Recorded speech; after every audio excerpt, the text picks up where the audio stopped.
Now, the next question an intermediate lifter needs to ask themselves is how they should approach their training.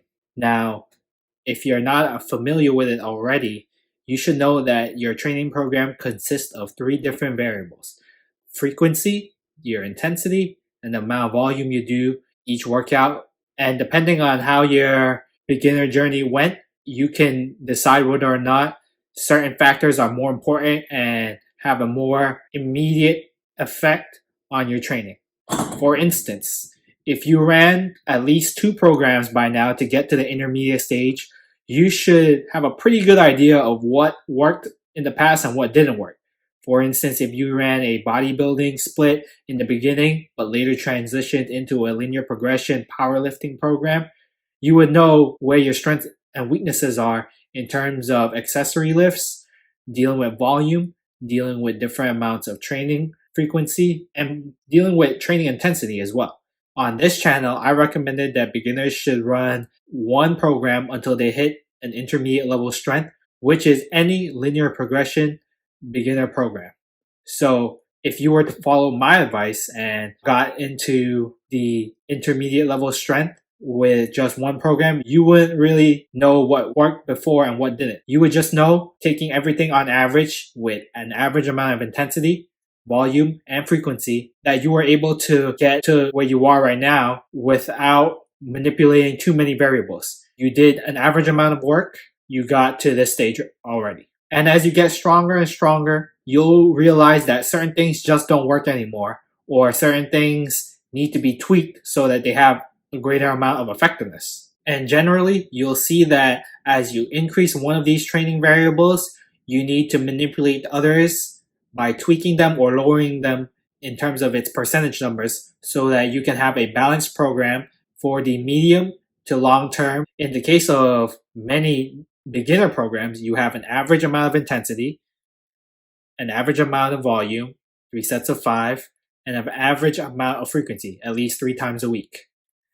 As you get to the intermediate programs, you'll realize that certain programs prioritize 1 and at max 2 training variables, while the others suffer. So let's talk about one of the most common intermediate programs in the lifting community known to all strength athletes, 5-3-1.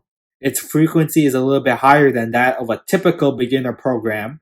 In 5-3-1, it's usually 4 times a week, whereas a beginner program is 3 times a week. But there are some variations in 5-3-1 that allow you to run it 3 times a week or even twice a week, depending on your circumstance. And as for the volume and intensity, it varies depending on what plugins you decide on doing. So for instance, you will notice that if your intensity is a little bit high for certain 5-3-1 plugins, your volume will not be as great. And vice versa is true.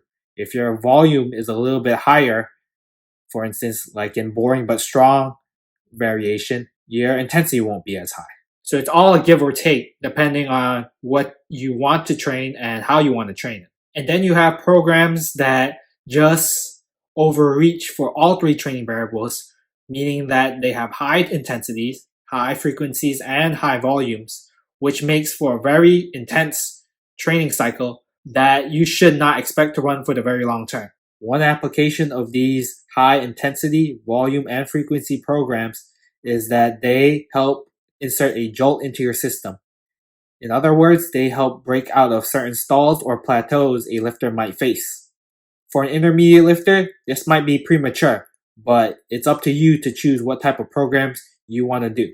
Some programs that run this style of programming are typically the Smolov variations, and I would consider power building as well, because unless you have a great setup where you are stress-free, recovering, sleeping, and just training as hard as you can, chances are the setup is not going to be ideal for you to run these programs for a long term. And typically when we want to choose programs, we want them to be low maintenance and very hands-off. Well, at least for me. You'll find that if your training program is very efficient and practical, you don't need to mess around with the percentages or tweak the program as much as someone who wants to just continue doing something different all the time.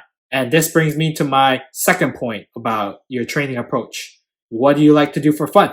As you've progressed through the beginner stages, you might have a certain preference to a certain style of training.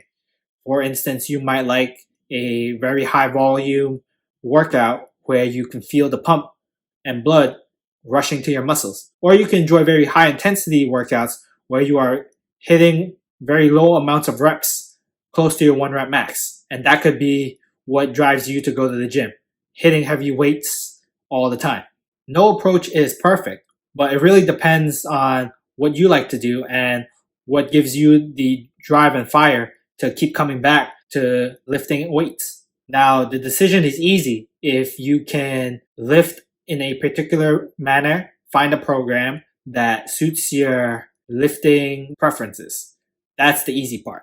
But what if you don't respond well to the things you like?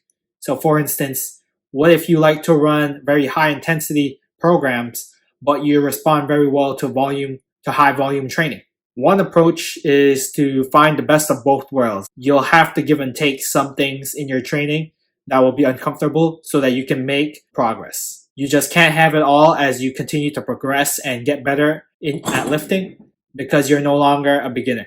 So you need to pick your battles wisely and decide whether or not this is an important factor in deciding to continue on your lifting journey. The second alternative might be a bit harsh, but it is a reality of the situation, which is you do what is necessary at the gym in order to get your results, whether you like it or not. You don't have to always like what you're doing in training. The main purpose of going to the gym in the first place is to achieve your physical goals, whatever they are when you set them as a beginner.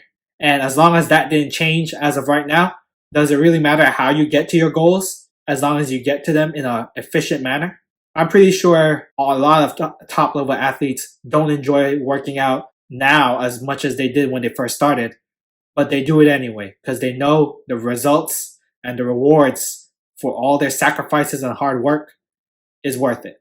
And the same holds true for you and whatever choice you want to make. Because sometimes doing the harder program or the road less traveled might be the best option for your personal growth and your gains at the gym. Because your body is signaling to you that this is something you're not strong at. So in order to get better at the gym, you would need to strengthen this anyway. And what better way to do it than to do it right now as an intermediate versus realizing this issue much, much later, and it would cause an even bigger setback than if you were to deal with it even earlier. The answers are out there, but chances are you're going to probably find a program that's not too difficult or different from what you like to do. You'll find a program that's suited to you if you like intensity. You'll find a program that is suited to you if you like more volume or if you like more frequency. There's just a lot of choices for intermediate lifters out there, and it doesn't have to be a long, drawn out battle for you to decide what program to do. It's not the end of the world, and I'm pretty sure whatever program you pick as an intermediate lifter, it will get you to the advanced stages of your lifting career. So I hope that me addressing this question clears up and opens some more questions in your mind about what you want to do in terms of training as an intermediate lifter. And I'll talk to you guys in the next video. And I'll make sure to attach a summary of what was stated in this video so that intermediate lifters across the world will know exactly what questions they need to ask themselves when deciding how they should approach their intermediate training.